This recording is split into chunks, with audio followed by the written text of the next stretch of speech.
చిత్తూరు జిల్లా కుప్పంలోని Hawking school వివాదంపై school correspondent Hafeez స్పందించారు. ఆర్జేడీ డీఈఓలు జారీ చేసిన ఆదేశాలను హైకోర్టు కొట్టివేసిందని తెలిపారు. అధికార దుర్వినియోగం జరిగిందని 6 వారాల్లో డీఈఓ వివరణ ఇవ్వాలని కోర్టు ఉత్తర్వులు జారీ చేసిందన్నారు. తమపై ఉద్దేశపూర్వకంగా కుట్ర చేసినట్లు హైకోర్టు స్పష్టం చేసిందని చెప్పారు. విద్యార్థులు, తల్లిదండ్రులు భయపడాల్సిన అవసరం లేదని హఫీజ్ తెలిపారు.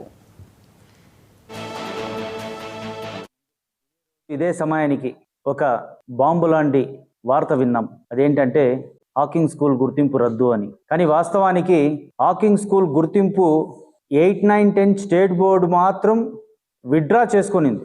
కానీ సిబిఎస్ఈ గుర్తింపు ఉంది. ఆ విధంగా చెప్పకుండా డైరెక్ట్గా గుర్తింపు రద్దు విత్డ్రా చేసుకున్నాము అనేసరికి పేరెంట్స్ చాలామంది భయపడ్డారు.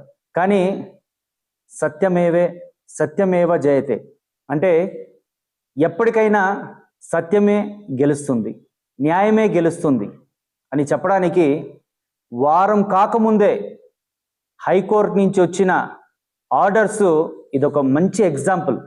నిన్న హైకోర్టులో దాఖలు చేస్తే హాకింగ్ స్కూల్ డిఓ మేడం గారు ఇచ్చింది ఆర్డర్స్ని, ప్లస్ ఆర్జేడీ గారు ఇచ్చిన ఆర్డర్స్ని అన్నిటినీ సస్పెండ్ చేశారు.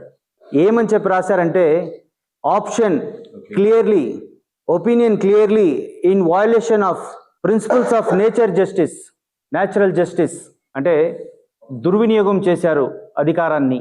మాకు కేవలం మేము 10 days టైం అడిగాం రిప్లై ఇవ్వడానికి. కరెక్ట్గా లాస్ట్ శుక్రవారం వారం ముందు ఇదే రోజు ఇదే సమయానికి ఒక బాంబు లాంటి వార్త విన్నాం. అదేంటంటే హాకింగ్ స్కూల్ గుర్తింపు రద్దు అని.